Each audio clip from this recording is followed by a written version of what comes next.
Ahora Bien, después le damos el lugar a Janina. bueno, nosotros como Chispazos le recordamos a la gente que está siguiendo este encuentro, trabajamos sobre la vinculación entre la literatura y el patrimonio funerario. En esta oportunidad, Verónica Fernández, ella es de la ciudad de Chepe, La Rioja, en Argentina, es docente, especialista en primeros auxilios psicológicos, diplomadas en vínculos patológicos de adicción emocional, diplomada en literatura y escritura creativa, estudia la carrera de abogacía, a su vez forma parte de Chispazos y también del Centro Cultural Luis Fernández Zárate en Chepes, colabora con el programa cultural La Palabra en Nuestra Vida y fue reconocida por la Cámara de Diputados de la provincia de La Rioja por su labor social y cultural. Ella nos va a traer el tema de el suicidio y la inmortalidad de los poetas. Bienvenida, Verónica. Es un gusto que te encuentres aquí. A ver, abrimos el Ahí, micrófono. bien, ¿se me escucha? Perfecto. Bien. ¿Compartís vos el Power o querés que te Eh, lo comparta? bueno, me lo puede compartir usted si quiere, Fabi.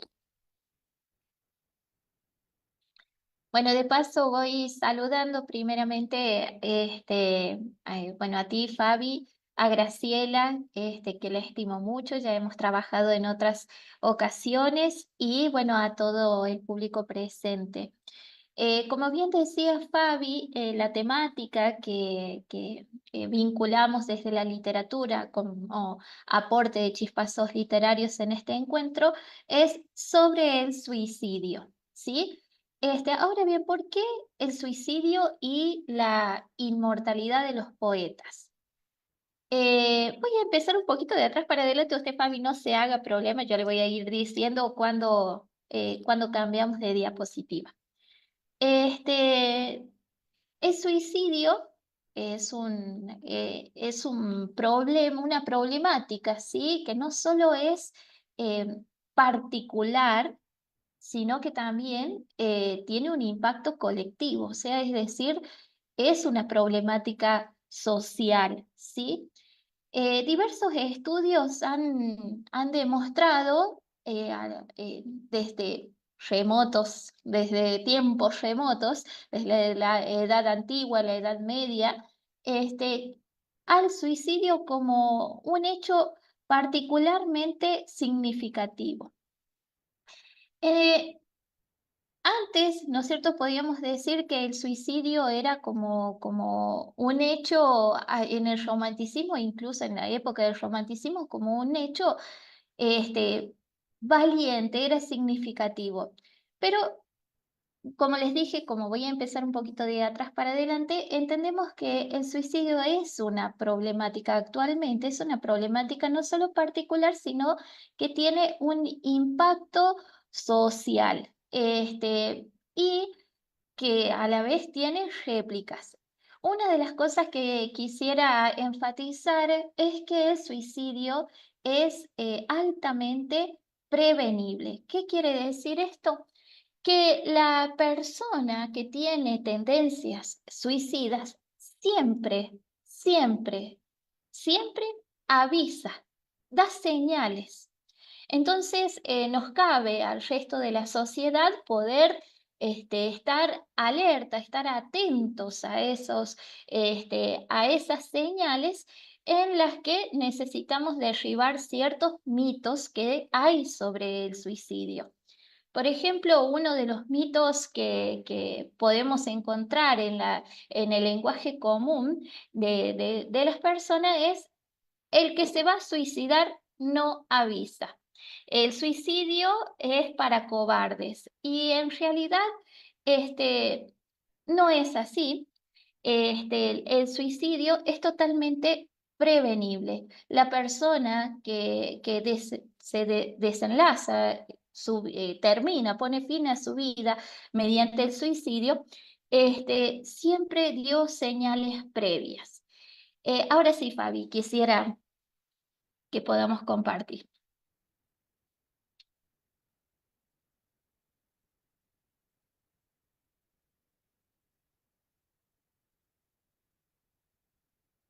Bien. Bueno, hasta que podamos compartir, ahí está. A ver.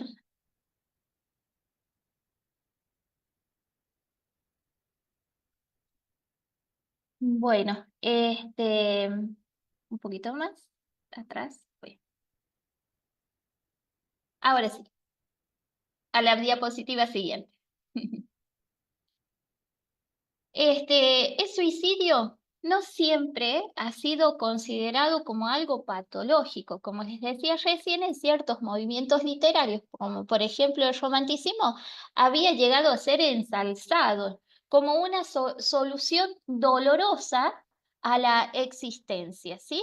Sin embargo, como les decía, en la actualidad, el suicidio es una problemática de salud pública mundial. ¿Sí? Diversos estudios a lo largo del tiempo dan indicios de que el suicidio tiene problemáticas subyacentes. No siempre se tiene que tratar de enfermedades mentales. El suicidio puede ser también como un fenómeno impulsivo, actuado por impulsividad. Por ejemplo, si una mamá llega y encuentra a su hijo se suicidó y tal vez por el mismo impacto de esa situación, de esa escena, puede hacer que ella también determine suicidarse por el hecho de encontrarle como ya no encontrarle sentido a la vida si su hijo no está, ¿no es cierto? Entonces, no significa que ella haya tenido problemas mentales o algún trastorno, sino que el impacto de la escena puede desencadenar en un suicidio. Puede ser también una guerra, diferentes situaciones, ¿no es cierto? Pero el factor de mayor trascendencia tienen que ver con los trastornos, ¿sí? Con los trastornos de la personalidad, problemas, situaciones traumáticas que se hayan vivido, pero principalmente uno de los trastornos afectivos que más implicancia tiene en los suicidios es la depresión. Como bien les decía, pasamos a la siguiente diapo. Bien, ahora, ¿por qué se suicidan los poetas? ¿Se suicidan más que otras personas? ¿Más que otros literatos, que otros artistas? ¿Están enfermos y por eso se suicidan? ¿Tiene alguna culpa la poesía? ¿Tiene alguna culpa este arte? ¿El poeta es suicida y después se hace poeta o es poeta y por la poesía después se suicida? Bueno, son preguntas, ¿no?, que van surgiendo de manera filosófica que no tienen una respuesta en sí, pero hay estudios, sí, que podemos avanzar si quiere Fabi. Hay estudios, ¿no es cierto?, que indican que los poetas, ¿sí?, tienen una tendencia o hay registros de que se suicidan más que otros artistas. ¿Sí? ¿Por qué? Porque necesita el poeta exponer, otros artistas, como por ejemplo los músicos necesitan de un instrumento, los artistas plásticos, bueno, de sus recursos, por ejemplo, ¿no es cierto? Lo que es los músicos, los artistas plásticos, los pintores, sus pinturas, pero el poeta, la persona que es poeta, o narrador o literario, novelista, necesita de su alma, necesita exponer su alma.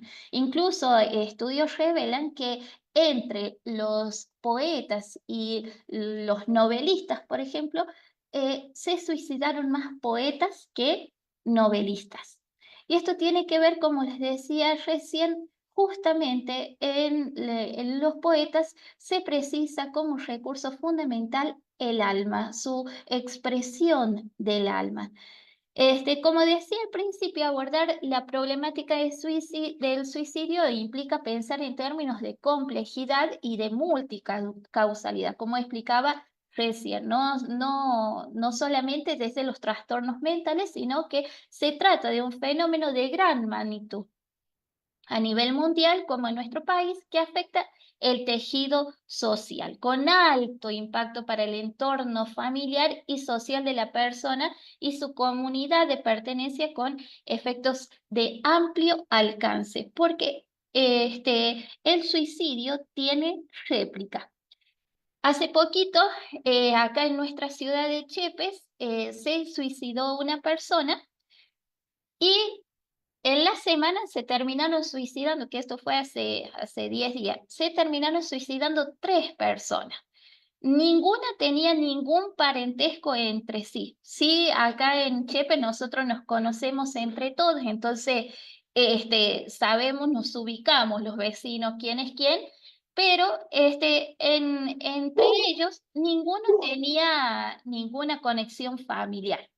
Pero vemos que los que vivimos en pueblos pequeños nos damos cuenta que el suicidio tiene réplicas, tiene una cadena.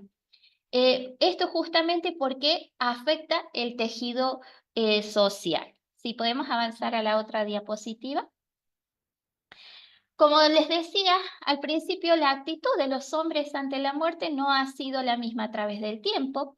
En la Grecia clásica, los estoicos defendían el suicidio como un remedio para combatir la amargura de los conflictos cotidianos y ese tedio de vivir, mientras que los epicúreos lo hacían para preservarse de los males físicos y anímicos. En Roma, la muerte voluntaria era considerada generalmente una actitud digna y racional y nunca se dictaron leyes para interferir en ella. Séneca defendía el derecho a la muerte, ¿sí? Jus finiendae, jus mortis, ¿sí? Ese derecho a ponerle fin, ¿sí? Con el derecho a la muerte, ya que oponerse al mismo suponía oponerse al derecho de la propiedad del hombre sobre su propia persona. Pasamos, sí. En la Edad Media se impone, sin embargo, la concepción cristiana de la vida como un don que procede de Dios, por lo que el suicidio pasa de constituir un derecho, ¿sí?, a transformarse en un pecado mortal, en un delito que sigue hasta el día de hoy, ¿no es cierto? Este, Incluso está tan instaurado en la sociedad que lo vemos como muchas personas tienen esos prejuicios justamente a dónde irá su alma, que seguro se la llevó el diablo, bueno. Y en la edad moderna algunas voces ya van pidiendo tolerancia, ¿sí? Y bueno, muchos estudios atribuyen a esto de la melancolía, el trastorno de la melancolía como causa subyacente del suicidio. De hecho, no han estado errados porque hoy hablamos sí de un trastorno afectivo como es la depresión. La próxima diapositiva.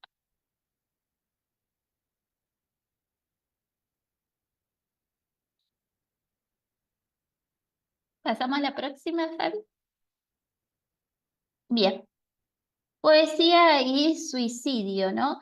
Ahora pasamos lo que es en sí, en los poetas que se suicidaron. Según la leyenda, Safo, la primera poetisa, se suicidó arrojándose al mar desde un acantilado de la isla de Lepkas, tras ser rechazada por el joven marino Faón. Quizás date de aquellos tiempos remotos el tradicional romance que enlaza poesía y suicidio, pero el hecho es que la imagen popular del escritor como una figura maldita y condenada a morir joven ha sido confirmada por numerosas investigaciones. Como hablaba recién, ¿no es cierto? Y vemos en lo que son los datos, muchísimo, una lista muy grande, lamentablemente muy grande, de poetas que pusieron fin a su vida, se suicidaron y de las formas muy, ¿cómo le podría decir? Como muy morbosas, ¿no es cierto?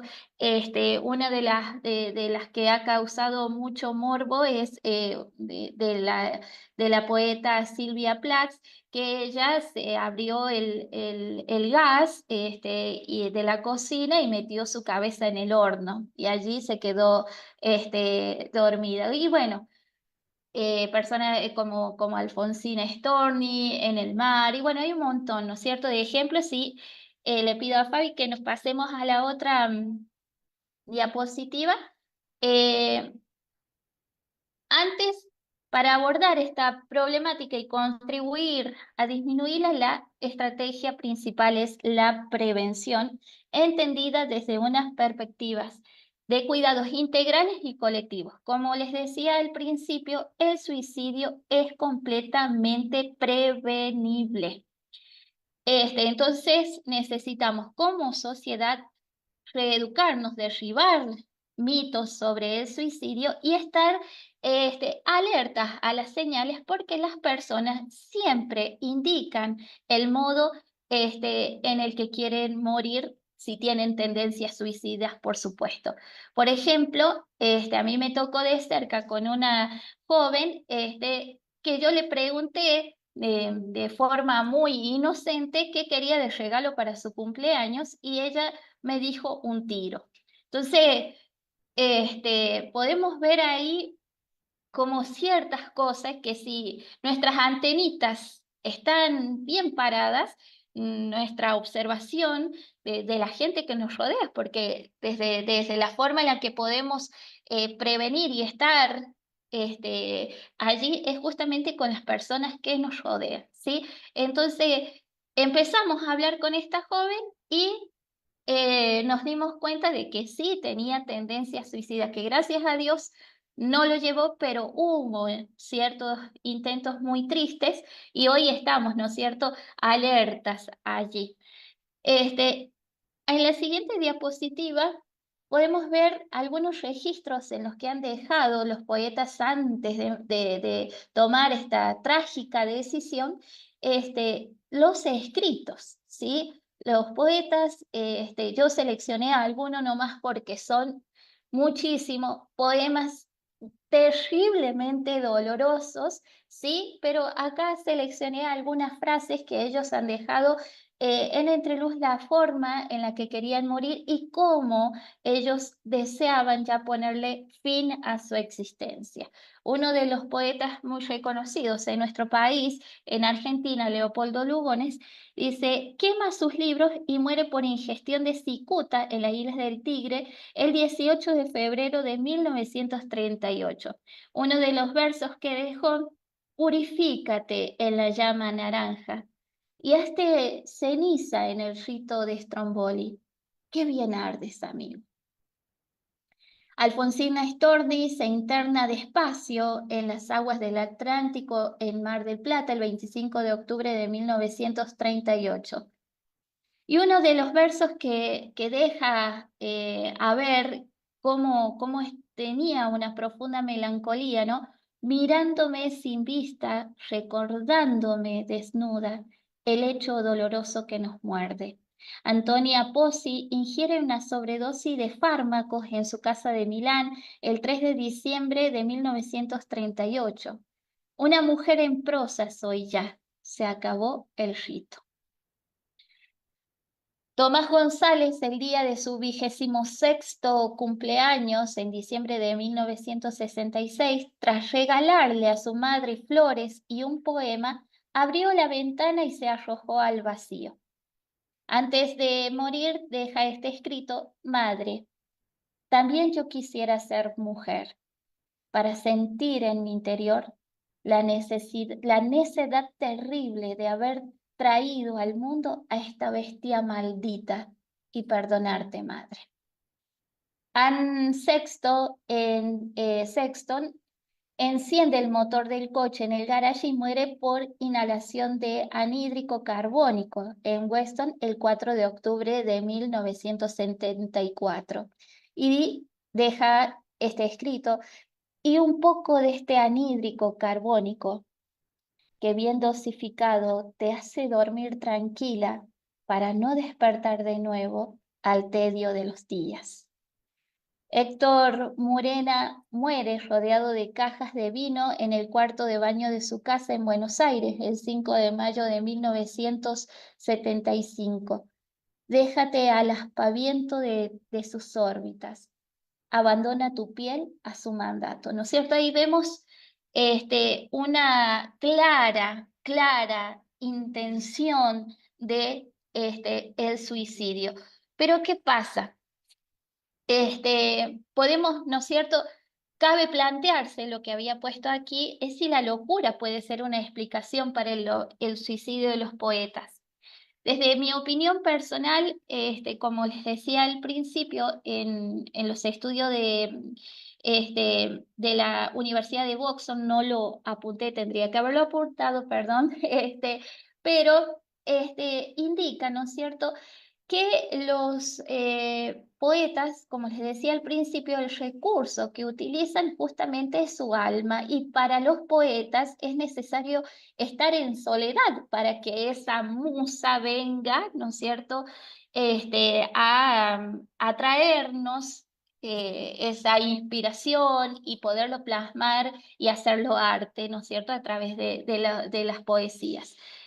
Entonces, en sí, la característica de transversal del poeta es una persona solitaria que necesita estar en silencio justamente para poder escuchar y recurrir al alma. Como bien sabemos, la poesía, la narrativa, la literatura, todo lo que implica, ¿no es cierto?, escribir justamente es un medio de expresión. Y deja ver, desnuda, la poesía desnuda el alma de los poetas. Lo que pasa es que, como son una de las características de los poetas justamente la soledad, poco se deja ver todo esto. Entonces, si pudiéramos enfocarnos en los poemas, muy pocos son los publicados que tienen tendencia suicida. Pero bueno, esto es lo que quería compartirles, que el suicidio podemos trabajarlo desde nuestros lugares, ¿sí? Y como entes, como agentes de cultura, de integrar estos espacios, estar atentos, tener una predisposición para la escucha, quizás a partir de ahora poder leer los poemas de una manera diferente, con una lupa atenta, porque lo que más necesita la persona que tiene tendencias suicidas es justamente ser escuchada, ¿sí? Principalmente a los que tienen trastornos de depresión.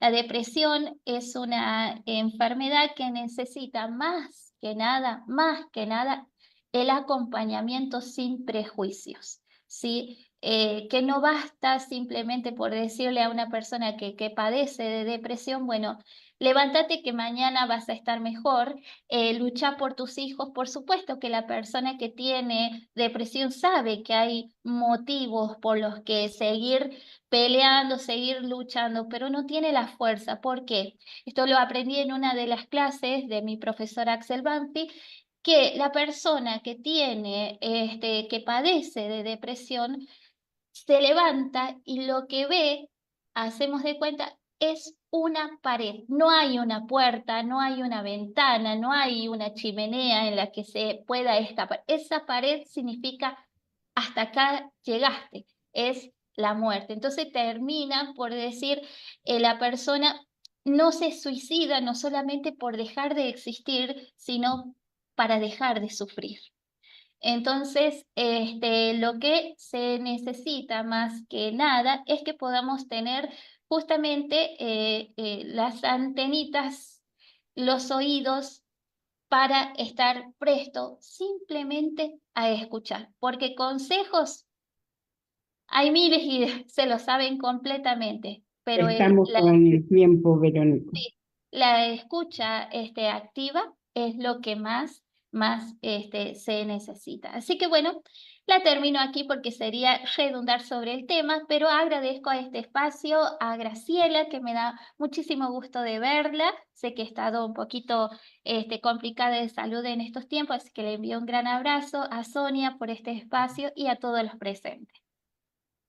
Bueno, muchísimas gracias, Verónica, como siempre, muy interesante esa mirada que nos traes sobre este tema. Y un tema para seguir, como decías ahora, leyendo con otra lupa, ¿no? Con una lupa los poemas.